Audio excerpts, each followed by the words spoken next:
This is my family.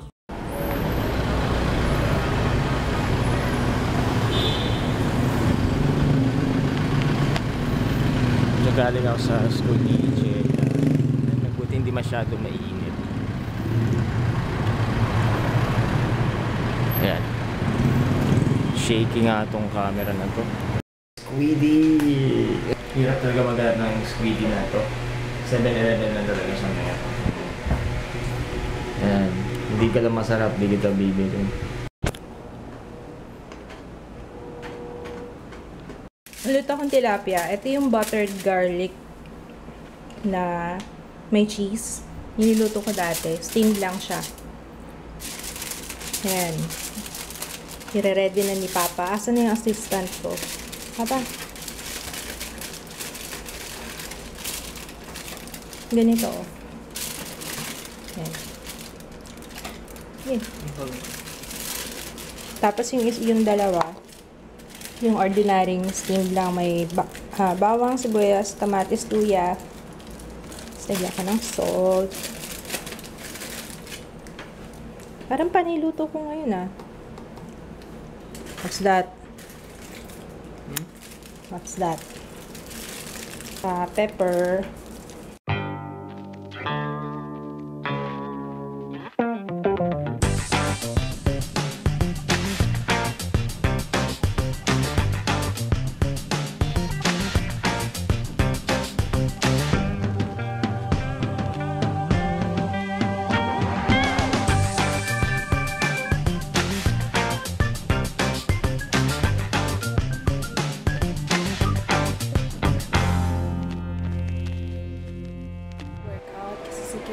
Nanonood ng TV sa baba.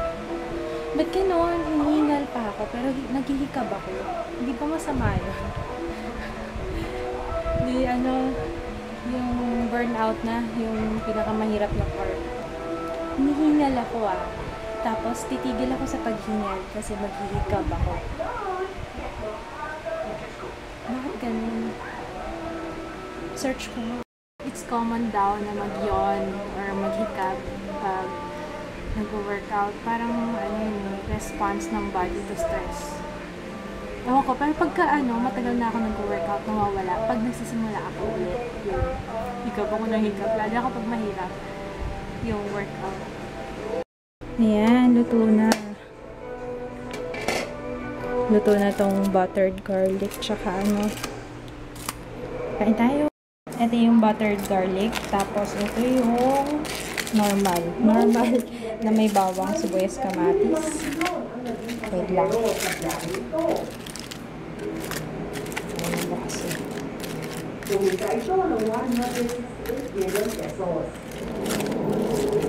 Ayan. Kain tayo. Nasaan si Jaya? Where's Jaya? Where's my baby? Where's my baby? There you... Ay, bro ha. Nilalad akong Orange is the New Black habang gumagawa ng vlog post. Multitasking. Tapos magsasnacks ako as usual. Pampagising. Wow, no? Kapal ang mukha ko papagising. Nanonood na nga ako habang nagsusulat ng vlog. Ito, Squiddy. Sa 7-Eleven lang daw to available. Hinahanap ko to sa grocery. Wala eh. Saan mo nahanap? Inubusan mo ako nun last time. Nito. Sabi ni Papa mo ito. Kain tayo. Kain tayo. Hero of the day. Wow! Hi, Superman! Ay, Supergirl! Oo. Birthday ng classmate mo. Maliit na sa'yo yung kapa mo. Hanggang hindi naabot sa puwet. Di ba dapat hanggang dito yan sa knees? Sige na. Go and save the day, Supergirl.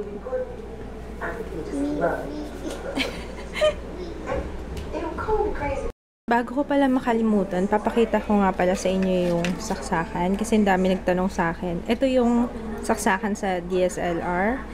Tapos, yung jack sa TV, since yung TV namin hindi naman to HDMI, hindi kailangan ng HDMI cable.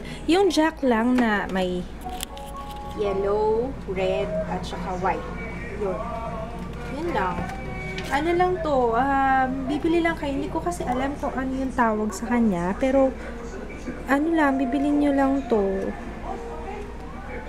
Sabihin nyo na lang, yung kailangan pakita nyo kasi yung ano lang, yung tawag dito, yung ano lang, hindi ako masyadong sa technical. Yung sa DSLR, yung saksakan niya, kailangan syempre mag-fit doon sa saksakan sa AV output yata tawag doon. Tapos para papunta sa TV, yun. Binigay lang siyang free nung binili ko yung DSLR eh. Kaya hindi ko alam kung magkano siya. Siguro mura lang kasi kung binigay naman ng free, diba? Feeling ko mura lang. Hello, Angela De La Cruz. Hey! Hey! Hey! New shoes from Catwalk Shoes. Lalagay ko yung link nila sa baba, ha? Sa description box. Oh, ayan, ang cute! Sinukat namin ni Jay, kaso hindi ko na-vlog. Pero pinost ko sa Facebook. Yan lang, ganito lang ako ha, hindi kasi ako mahilig sa ano.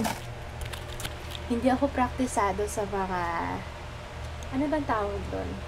Yung mga shoes na elevated, or may heels, or hindi ko alam kung anong tawag. Stilettos, yun. Hindi ako sanay. Although, pwede akong magsuot nun, pero hindi ako dapat maglalakad. Ayoko, parang pinapahirapan ko yung sarili ko. Pero hindi pa naman siguro too late, no? Para matuto. Kasi gusto ko rin napansin ko nakaka-sexy pag mataas, no? Ayun. Pero ako kasi mas gusto ko yung komportable ako, eh. Anyway, eto siya. Balik tayo sa shoes. Ang cute, no? Gladiator shoes yata ito. Yan. Para madaling iterno. Alam ko may ganitong style na ako. Pero alam niyo naman ako, ganyan ang mga gusto ko eh. Tapos, pag nakita niyo naman ni mommy, si mommy ko, lagi ako pinapagalitan nun kasi hindi mag-match yung type namin. Pagdating sa fashion, hindi kami nagkakasundo. Lagi ako sinasabihan na ikaw talaga ang badul-badul mo. Ikaw talaga ang pangit ang taste mo. Ay, totoo naman. Kasi hindi ako fashionista kagaya ng nanay ko. Ayan, tapos meron ako nito. This is from Beauty Barbs Organics. Ay, hindi pala nakafocus. Sorry. I'm sorry. Beauty Barbs Organics. This is raw African black soap. And na-feature to ni Claire Bella TV. Nakakapagpabawas yata ng oil production sa face. Kaya, I'm excited to try this. Tapos, pwede rin daw siya sa mga skin disease like psoriasis, skin asthma, eczema. Kaya nga, papagamitin ko rin si kits nito. Papagamitin ko si kits nito kasi baka maging makatulong sa pangangati niya. Diba nangangati siya? Tapos ko na yung pag-edit ko ng video, yung Glamworks na hot wax. Promise walang iwanan na. Walang iwanan sa ere pagka panood nyo syempre na, parang hindi ko pa yata.